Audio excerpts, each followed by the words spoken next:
કચ્છમાં શિક્ષકોની ભરતી મુદ્દે પદયાત્રા યોજાઈ છે। શિક્ષકોની ભરતીને પગલે મુન્દ્રાથી ભુજ સુધી પદયાત્રા થઈ। શિક્ષકોની ઘટ મુદ્દે કલેક્ટરને આવેદન અપાયું છે।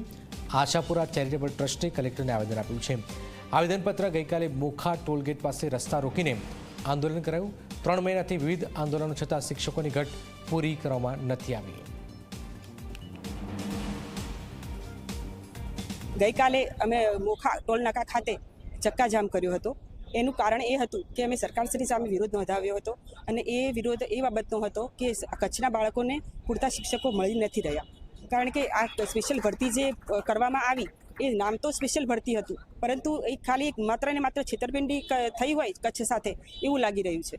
કારણ કે માત્ર ને માત્ર કચ્છને 1100 શિક્ષકો જ પ્રાપ્ત થયા છે અને સામે બીજા શિક્ષકો તો બદલીનો ઓર્ડર લઈને બેઠા છે। તો જ્યારે ઓલા શિક્ષકો બીજા શિક્ષકો જ્યારે અહીંયા નિમણૂક થશે ત્યારે બીજા અહીંના જે શિક્ષકો છે જે બદલીનો ઓર્ડર લઈને બેઠા છે એ તો બીજી જગ્યાએ જતા રહેશે ટ્રાન્સફર કરીને, ત્યારે કચ્છ તો ફરીથી ખાલી થઈ જશે। તો કચ્છના તો માત્ર ને માત્ર ઘટની જ એમને ઘટ જ રહેશે શિક્ષકોની।